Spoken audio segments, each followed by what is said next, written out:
몇 알만 먹는 거죠? 그냥 입이 심심해서요. 왜 매일 밤마다 이렇게 푹 잠을 못 자는 걸까요가? 밤은 몸이 쉬어야 할 시간입니다. 그런데 습관이 그 휴식을 방해하고 있어요. 이게 그런 작은 습관 때문인가요? 시간만 바꿔도 됩니다. 그러면 신장은 훨씬 편해질 거예요. 제가 30년이 넘게 의사로 일하면서 늘 마음에 걸려온 한 가지가 있습니다. 그것은 아주 많은 분들이 일이 이미 너무 늦어버린 뒤에야 비로소 자신의 신장에 관심을 갖기 시작한다는 점입니다. 젊었을 때는 무엇을 먹어도 괜찮고 무엇을 마셔도 몸이 잘 조절해 줍니다. 그러나 어느 나이가 지나고 나면 보통 60을 넘어서면서부터 신장은 오래 사용한 정수기 필터와 비슷해집니다. 여전히 작동은 하지만 더 느리고 더 약해지며 특히 매일 반복되는 작은 실수들을 더 이상 견디지 못하게 됩니다. 더 무서운 것은 그런 실수들이 대부분 사람들이 건강에 좋다고 믿는 것들에서 나온다는 사실입니다. 저는 어느 가을 아침을 아주 또렷이 기억합니다. 날씨가 서늘해지기 시작하던 날이었는데 70이 넘은 한 남자 어르신이 제 진료실로 들어오셨습니다. 체구는 마르고 얼굴은 온화하며 말씀도 아주 조용조용 하셨습니다. 그분은 심한 통증 때문에 온 것도 아니었고 고열이나 응급 상황 때문에 온 것도 아니었습니다. 그저 아주 단순하게 이렇게 말씀하셨습니다. 선생님, 요즘 너무 피곤합니다. 몸이 무겁고 아침에 일어나면 입이 쓰고 다리가 자주 붓습니다. 특히 저녁이 되면 더 그렇습니다. 제가 더 물어보자 어르신은 몇 년 전부터 식사에 신경을 많이 써왔다고 하셨습니다. 고기는 적게 드시고 채소는 많이 드시며 매일 견과류를 조금씩 드신다고 했습니다. 사람들이 견과류가 심장에 좋고 뇌에 좋고 노년기에 좋다라고 말해서 그렇게 드셨다라는 것입니다. 그날 검사 결과는 어르신 자신도 놀라게 만들었습니다. 신장 기능이 이미 눈에 띄게 떨어져 있었고 아직 투석을 해야 할 정도는 아니었지만 이 상태가 계속되면 몇 년 안에 위험해질 가능성이 매우 높았습니다. 어르신은 한동안 말없이 앉아 계시다가 제가 수없이 들어온 질문을 또다시 제게 던지셨습니다. 저는 이렇게 조심해서 먹었는데 왜 신장이 약해졌습니까? 그 답은 먹는 양에 있는 것이 아니라 무엇을 먹었는지 그리고 어떻게 먹었는지에 있었습니다. 많은 분들이 모르고 계시지만 견과류의 세계에는 잘못 먹으면 신장에 도움이 되기는커녕 오히려 매일 조금씩 신장을 지치게 만드는 것들이 있습니다. 위험한 점은 그것들이 당장 통증을 일으키지도 않고 뚜렷한 불편감을 주지도 않기 때문에 사람들은 계속 먹고 계속 자신이 건강을 위해 좋은 일을 하고 있다라고 믿게 된다는 것입니다. 신장은 아주 충실한 기관입니다.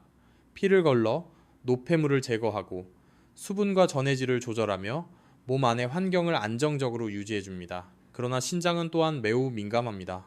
배출하기 어려운 미네랄이 너무 많거나 산화물질이 너무 많거나 나이가 들면서 더 이상 잘 처리하지 못하는 성분들을 계속 처리해야 할 때 신장은 과부하에 걸리게 됩니다. 처음에는 가벼운 피로감으로 시작하지만 그 다음에는 부종이 생기고 밤에 소변을 자주 보게 되며 점점 기능이 떨어지게 됩니다. 노년층이 자주 드시는 견과류들 가운데에는 식탁 위에 아주 흔히 올라오는 것들이 있습니다. 맛있어서 먹고 간편해서 먹고 심장에 좋다고 해서 먹습니다. 그러나 신장이 이미 약해졌거나 노화가 진행 중인 경우에는 이런 견과류들이 오히려 부담이 될 수 있다는 점을 분명히 말해주는 사람은 많지 않습니다. 이것들은 독이 있기 때문이 아니라 나이 든 신장이 처리하기 어려운 성분들을 많이 포함하고 있기 때문입니다. 저는 그 어르신과 비슷한 경우를 적지 않게 보아왔습니다. 은퇴한 교사도 있었고 예전 공장 노동자도 있었고 평생 가정을 돌본 주부도 있었습니다. 그분들에게는 공통점이 하나 있었습니다. 바로 매일 견과류를 먹으면 건강해진다는 말을 굳게 믿고 있었다는 점입니다. 그리고 바로 그 습관이 조절되지 않으면 신장을 더 빨리 늙게 만들 수 있다는 사실을 알게 되었을 때 모두 크게 놀랐습니다. 제가 여기서 강조하고 싶은 것은 어떤 음식도 완전히 나쁘거나 완전히 좋은 것은 없다는 점입니다. 문제는 체질에 있고 나이에 있으며 먹는 방식에 있습니다. 젊은 사람에게는 아주 좋은 견과류가 신장이 약한 사람에게는 맞지 않을 수 있습니다. 작은 한 줌의 견과류는 보약이 될 수도 있지만 종류를 잘못 고르고 시간과 방법을 잘못 쓰면 그 그것은 신장에 조용한 압박이 될 수 있습니다. 많은 분들이 제 말을 들으면 이렇게 반응합니다. 선생님, 저는 견과류를 조금밖에 안 먹습니다. 그러나 신장은 하루의 양보다는 반복을 더 중요하게 생각합니다. 하루하루, 해마다 신장이 처리하기 어려운 성분들이 쌓이게 됩니다. 마치 좁은 길에 매일 조금씩 진흙이 쌓이는 것과 같아서 10년이 지나면 차가 다닐 수 없게 되는 것과 같습니다. 노년 환자분들을 치료하고 지켜보는 과정에서 저는 특히 주의해야 할 견과류가 3가지 있다는 사실을 알게 되었습니다. 이것들은 매우 흔하고 쉽게 살 수 있으며 가격도 그리 비싸지 않고 흔히 건강에 좋다고 홍보됩니다. 그래서 많은 분들이 의심하지 않고 드십니다. 그러나 이야기는 나쁜 것을 피하는 데서 끝나지 않습니다. 더 중요한 것, 그리고 희망적인 점은 올바르게 사용하면 실제로 신장에 친화적인 다른 견과류들도 있다는 사실입니다. 어떤 견과류는 염증을 줄여주고 신장의 혈액순환을 돕고 신장이 걸러야 할 부담을 줄여줍니다. 차이는 우리가 그것을 알고 선택하느냐에 달려 있습니다. 그날 그 어르신이 몇 달 뒤 다시 진료실로 돌아왔을 때 저는 특별한 약을 처방하지 않았습니다. 다만 매일의 식사에서 아주 작은 것들을 조정하도록 부탁드렸고 그 안에는 그분이 평소 먹던 견과류의 종류를 바꾸는 것도 포함되어 있었습니다. 어르신은 반신반의했지만 그대로 따르셨습니다. 3달 뒤 검사 결과에서 수치는 더 나빠지지 않았고 어떤 지표는 오히려 조금 좋아져 있었습니다. 어르신은 웃으시며 몸이 덜 무겁고 다리 붓기도 줄었으며 밤에 더 편히 잔다고 말씀하셨습니다. 그래서 오늘 저는 견과류와 신장에 대해 솔직하게 말씀드리고 싶습니다. 겁을 주기 위해서도 아니고 금지하기 위해서도 아닙니다. 다만 이 시기에 몸이 무엇을 필요로 하는지 더 잘 이해하도록 돕기 위함입니다. 이해하게 되면 식탁 위에 작은 선택 하나하나가 신장을 지키는 방법이 될 수 있고 더 이상 운에 맡기는 일이 되지 않습니다. 이제부터 저는 노년층이 특히 조심해야 할 견과류들에 대해 하나씩 말씀드릴 것입니다. 왜 그것들이 신장에 부담이 되는지, 그리고 많은 분들이 놓치고 있는 신장이 도와달라고 보내는 초기 신호가 무엇인지도 함께 말씀드리겠습니다. 만약 여러분이 60이 넘었고 매일 견과류를 드시고 있다면 오늘 이야기를 꼭 잘 들어주시기 바랍니다. 그 안에는 지금 여러분 자신의 건강과 직접 관련된 내용이 들어있을지도 모르기 때문입니다. 신장에 부담을 줄 수 있는 견과류에 대해 이야기할 때 저는 항상 아주 천천히 아주 자세히 말씀드리려고 합니다. 이 부분이 가장 오해를 부르기 쉬운 지점이기 때문입니다. 저는 이 견과류들이 독하다라고 말하는 것이 아닙니다. 더더욱 절대 먹어서는 안 된다라는 뜻도 아닙니다. 문제는 노년기의 신장, 특히 이미 약해지기 시작한 신장에게는 이런 견과류들이 자주 먹기에는 더 이상 안전한 선택이 아니라는 점에 있습니다. 제가 진료실에서 가장 먼저 언급하는 것은 아몬드입니다. 이 이야기를 들으면 많은 분들이 놀라십니다. 아몬드는 오래전부터 건강한 식사의 상징처럼 여겨져 왔기 때문입니다. 칼슘이 풍부하고 단백질이 많고 좋은 지방이 많습니다. 그러나 바로 그런 점들이 노화된 신장에게는 문제가 됩니다. 아몬드에는 옥살산염이 비교적 많이 들어 있습니다. 옥살산염은 신장을 통과하면서 칼슘과 결합해 결정체를 만들 수 있는 물질입니다. 젊고 건강한 신장에서는 이런 결정들이 대개 몸 밖으로 배출됩니다. 그러나 노년층에서는 여과 기능이 떨어져 있어서 이런 결정들이 쉽게 쌓이고 시간이 지나면 신장 결석이 되거나 신장이 더 많은 일을 하도록 만들 수 있습니다. 저는 매일 아몬드를 드시는 환자분들을 여러 번 보았습니다. 한 번에 한 줌 정도로 많지 않았지만 그것이 여러 해 동안 계속되었습니다. 검사해보면 큰 결석이 뚜렷하게 보이지는 않지만 소변 속에 아주 작은 결정들이 많이 발견되고 허리가 은근히 아픈 느낌, 밤에 소변을 자주 보는 증상, 그리고 소변이 가끔 약간 뿌옇게 보이는 경우가 함께 나타났습니다. 그분들은 건강을 위해 먹던 견과류 습관이 이런 불편함과 관련이 있을 것이라고는 전혀 생각하지 못했습니다. 두 번째는 캐슈넛, 즉 캐슈입니다. 캐슈넛은 맛이 좋고 부드럽고 고소해서 먹기 쉽고 보통 소금에 볶아서 먹습니다. 문제는 캐슈넛에 인과 칼륨이 비교적 많이 들어있다는 점입니다. 신장이 건강한 사람에게는 큰 문제가 되지 않을 수 있습니다. 그러나 신장이 약한 사람에게는 인과 칼륨이 과잉이 되면서 전해질 균형이 흐트러지고 그것을 배출하기 위해 신장이 더 많이 일을 해야 합니다. 게다가 볶은 캐슈넛에는 소금이 아주 많이 들어있는 경우가 많습니다. 소금은 신장의 조용한 적입니다. 저는 60이 넘은 한 여성분을 기억합니다. 매일 저녁 텔레비전을 보면서 작은 그릇에 담긴 볶은 캐슈넛을 조금씩 드셨습니다. 심심해서 먹는다고 하셨습니다. 먹지 않으면 허전하다고 하셨습니다. 그러나 바로 그 심심풀이 습관 때문에 혈압이 잘 조절되지 않았고 저녁이 되면 다리가 자주 약간 붓고 아침에 일어나면 얼굴이 조금 부어 있었습니다. 캐슈넛과 소금을 줄이자 몇 주 만에 그런 증상들이 눈에 띄게 줄어들었습니다. 세 번째로 제가 노년층에게 항상 조심하라고 말씀드리는 것은 땅콩입니다. 땅콩은 값이 싸고 구하기 쉽고 거의 모든 가정에 익숙한 음식입니다. 그러나 땅콩에는 단백질과 지방이 많고 보관을 잘못하면 곰팡이에 오염되기 쉽습니다. 곰팡이에서 나오는 일부 독소는 아주 적은 양이라도 오래 쌓이면 간과 신장에 부담을 줄 수 있습니다. 또한 땅콩에도 옥살산염이 들어있는데 아몬드만큼 많지는 않지만 자주 먹으면 문제가 될 수 있을 정도입니다. 많은 분들이 삶은 땅콩을 드시면서 볶은 것보다 덜 해롭다고 생각합니다. 실제로 양이 적고 자주 먹지 않는다면 큰 문제는 되지 않습니다. 그러나 매일 먹게 되면 신장은 단백질과 지방이 분해되면서 생기는 많은 노폐물을 계속 처리해야 합니다. 이것은 이미 노화된 신장이 예전만큼 잘 해내지 못하는 일입니다. 자, 여기까지 들으시면 어떤 분들은 이렇게 생각하실지도 모릅니다.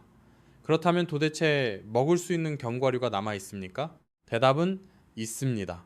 그리고 제대로 고르고 제대로 먹는다면 오히려 먹는 것이 권장되는 견과류도 있습니다. 신장에 비교적 부담이 적은 견과류로 저는 자주 호두를 이야기합니다. 호두는 아몬드보다 옥살산염이 적고 오메가3 지방산이 풍부해서 염증을 줄이고 혈액순환을 개선하는 데 도움이 됩니다. 이것은 신장에 매우 중요합니다. 신장은 아주 많은 가느다란 혈관들로 이루어져 있기 때문입니다. 혈액순환이 좋아지면 신장은 더 편하게 일을 할 수 있습니다. 또 하나는 마카다미아입니다. 마카다미아는 다른 견과류에 비해 칼륨과 인의 함량이 낮고 단일불포화 지방산이 풍부해서 혈관과 혈압을 안정시키는 데 도움이 됩니다. 저는 환자분들께 견과류를 꼭 드시고 싶다면 마카다미아를 선택하되 한 번에 몇 알 정도의 소량만 드시고 매일 먹지는 말라고 권합니다. 또한 밤도 제철에 맞게 적당히 드신다면 비교적 안전한 선택이 될 수 있습니다. 밤은 지방보다는 전분이 많고 옥살산염이 적으며 노년층에게 소화가 비교적 쉽습니다. 다만 한 번에 너무 많이 드시면 전분이 많아서 혈당을 올릴 수 있으므로 주의해야 합니다. 제가 가장 강조하고 싶은 것은 어떤 견과류가 좋고 나쁘다는 목록이 아니라 어떻게 먹느냐입니다. 60이 넘은 분들에게 견과류는 물 마시듯 매일 먹는 습관이 되어서는 안 됩니다. 견과류는 반찬처럼 가끔 곁들이고 종류를 바꿔가며 몸의 반응을 살피면서 드셔야 합니다. 만약 견과류를 먹은 뒤에 속이 더 부룩해지고 더 피곤해지거나 밤에 소변을 더 자주 보게 되거나 손발이 약간 붓는다면 그것은 신장이 과부하 상태라는 신호입니다. 저는 환자분들께 이렇게 말씀드립니다. 이 나이에 몸은 아주 솔직합니다. 항상 신호를 보내고 있는데 우리가 그 신호를 들으려고 하느냐 하지 않느냐의 차이일 뿐입니다. 허리가 은근히 아픈 느낌, 아침에 얼굴이 조금 붓는 것, 양말 자국이 오래 남는 것, 이런 것들은 모두 신장이 보내는 작은 속삭임입니다. 이것을 무시하면 신장은 계속 참고 일하게 됩니다. 그러나 일찍 알아차리고 조절하면 신장은 조금이나마 쉴 수 있고 어느 정도 회복될 여지도 있습니다. 다음 부분에서는 신장의 부담을 가장 적게 주는 견과류 섭취 방법, 하루 중 어떤 시간에 먹는 것이 더 나은지, 그리고 여러분의 신장이 지금 당장 도와달라고 외치고 있다는 것을 보여주는 구체적인 신호들에 대해 더 자세히 말씀드리겠습니다. 그렇게 해서 모든 것이 너무 늦어지기 전에 신장을 지킬 수 있도록 돕고자 합니다. 제가 노년층 분들께 늘 되풀이해서 말씀드리는 것이 하나 있습니다. 신장은 한 끼 식사 때문에 갑자기 망가지는 것이 아니라 우리가 여러 해 동안 어떻게 먹어왔는가에 따라 서서히 약해진다는 점입니다. 그래서 견과류를 먹는 문제를 이야기할 때 중요한 질문은 먹느냐, 먹지 않느냐가 아니라 언제 먹느냐, 얼마나 먹느냐, 그리고 어떻게 먹느냐입니다. 아주 많은 분들이 저녁에 견과류를 드시는 습관을 가지고 계십니다. 텔레비전을 보면서 자녀나 손주와 이야기를 나누면서 손이 심심하면 몇 알 집어 드시는 것입니다. 그러나 저녁은 신장이 가장 쉬어야 하는 시간입니다. 하루 종일 피를 걸러 노폐물을 처리한 뒤 신장은 이를 천천히 줄이면서 몸이 회복하도록 돕는 단계로 들어갑니다. 이때 견과류에서 나오는 많은 미네랄, 지방, 단백질이 들어오면 신장은 다시 속도를 높여 일을 해야 합니다. 그 결과 밤에 소변을 더 자주 보게 되고 잠이 깊지 않으며 아침에 일어나면 더 피곤해집니다. 그래서 저는 견과류를 드시려면 낮에 드시라고 권합니다. 가장 좋은 시간은 오전 늦은 시간이나 이른 오후입니다. 이때는 몸에 아직 에너지가 남아있고 소화기관도 더 잘 움직이며 신장이 하루 동안 배출해야 할 것들을 처리할 시간이 충분합니다.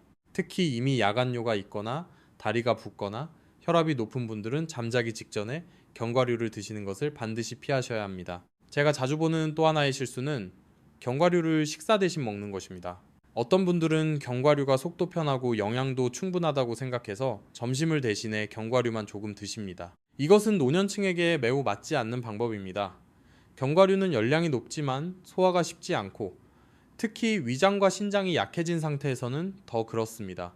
식사를 견과류로 대신하면 채소에서 얻는 수분과 섬유질이 부족해지고 전체적인 균형도 깨집니다. 그 결과 신장은 더 농축된 노폐물을 처리해야 하므로 쉽게 피로해집니다.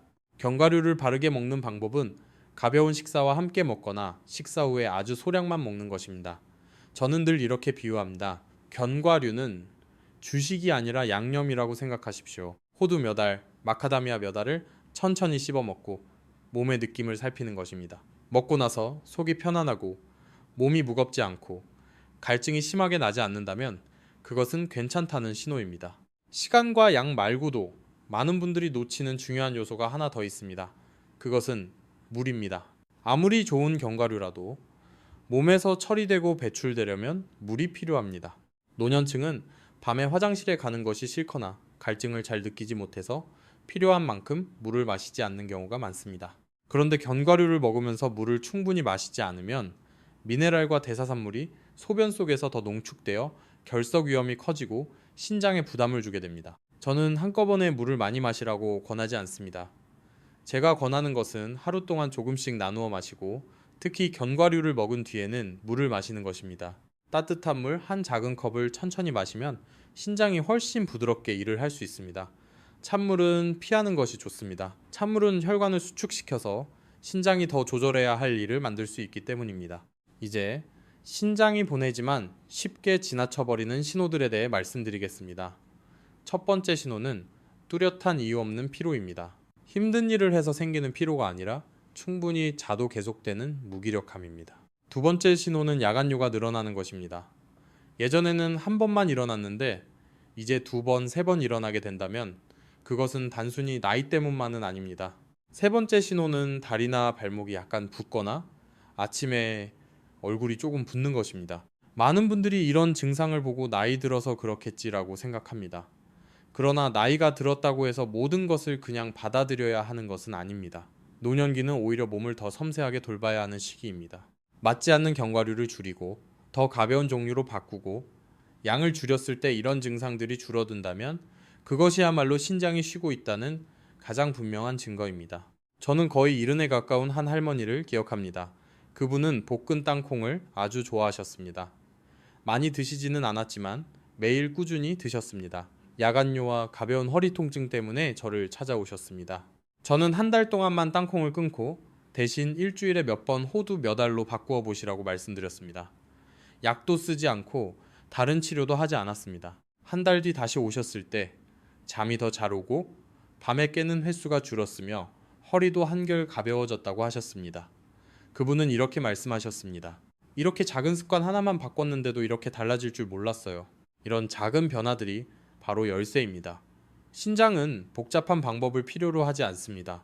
규칙적이고 부드럽고 때에 맞는 돌봄을 원합니다. 신장의 부담이 줄어들면 몸은 스스로 많은 것들을 다시 조절하게 됩니다. 혈압, 수면, 그리고 몸이 한결 가벼워지는 느낌까지도 그렇습니다.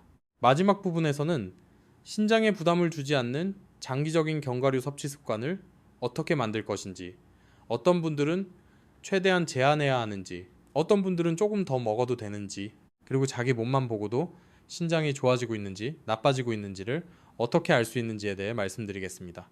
이 부분은 아주 중요합니다. 병원에 가기 전부터 스스로 자신의 건강을 지킬 수 있도록 도와주는 내용이기 때문입니다. 신장에 부담을 주지 않는 견과류 섭취 습관을 만드는 이야기를 할 때 저는 항상 아주 단순한 한 가지 원칙부터 말씀드립니다. 바로 신장이 숨을 쉴 수 있게 해주라는 것입니다. 이 나이가 되면 신장은 더 이상 무엇을 증명할 필요가 없습니다. 평생 묵묵히 일해왔기 때문입니다. 우리가 해야 할 일은 필요하지 않은 일을 더 떠맡기지 않는 것입니다. 제가 첫 번째로 권하는 것은 섭취 빈도를 돌아보는 것입니다.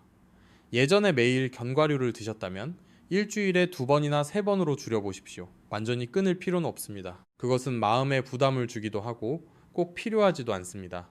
다만 속도를 조금 늦춰서 신장에게 쉬는 날을 주는 것입니다. 이렇게 했을 때 몸이 한결 가벼워지고 밤에 갈증이 줄며 잠도 더 편안해졌다고 느끼는 분들이 아주 많습니다. 두 번째는 제가 앞에서 말씀드린 것처럼 종류를 잘 고르는 것입니다. 이미 신장이 약해졌거나 기능 저하의 징후가 있다면 옥살산염이 적고 인과 칼륨이 적은 견과류를 우선 선택하십시오. 호두, 마카다미아, 밤은 소량으로 드신다면 비교적 안전한 선택입니다. 여러 종류의 견과류를 한꺼번에 섞어놓고 계속 드시는 것은 피하십시오. 그렇게 하면 신장은 동시에 너무 많은 성분을 처리해야 하게 되는데 그것은 마치 노인에게 하루에 여러 가지 힘든 일을 시키는 것과 같습니다. 세 번째, 그리고 매우 중요한 점은 먹은 뒤에 몸이 어떻게 반응하는지를 살피는 것입니다. 많은 분들이 이 부분을 그냥 지나칩니다. 그러나 몸은 항상 아주 빠르게 반응합니다. 우리가 그 신호를 무시하는데 익숙해져 있을 뿐입니다. 견과류를 드신 뒤에 평소보다 더 갈증이 나거나 속이 무겁고 몸이 더 피곤해지거나 그날 밤에 소변을 더 자주 보게 된다면 그것을 하나의 신호로 받아들이십시오. 겁낼 필요는 없습니다. 양을 줄이거나 종류를 바꾸거나 먹는 간격을 늘리면 됩니다. 제가 자주 받는 질문 가운데 하나가 있습니다. 어떤 사람들은 견과류를 최대한 제한해야 합니까? 라는 질문입니다. 답은 이미 신장결석이 있거나 과거에 신장결석을 앓았던 분들, 혈중 크레아티닌 수치가 높은 분들 또는 의사에게 만성 신부전 진단을 받은 분들입니다. 이런 경우에는 견과류가 더 이상 단순한 보조식품이 아니라 조절하지 않으면 병의 진행을 빠르게 할 수 있는 요소가 됩니다. 혈압이 잘 조절되지 않는 분들, 오래된 당뇨가 있는 분들, 다리가 자주 붓는 분들도 특히 조심하셔야 합니다. 반대로 아직 뚜렷한 신장질환이 없지만 예순이 넘은 분들이라면 견과류를 드셔도 됩니다. 다만 그것을 다양한 식단 가운데 아주 작은 한 부분으로 생각하십시오. 아무리 좋다고 광고되는 음식이라 해도 한 가지 식품에 너무 많은 기대를 거는 것은 바람직하지 않습니다. 신장은 극단을 좋아하지 않고 균형을 좋아합니다. 또 한 가지 제가 꼭 말씀드리고 싶은 것은 소박한 식사의 중요성을 잊지 말라는 것입니다.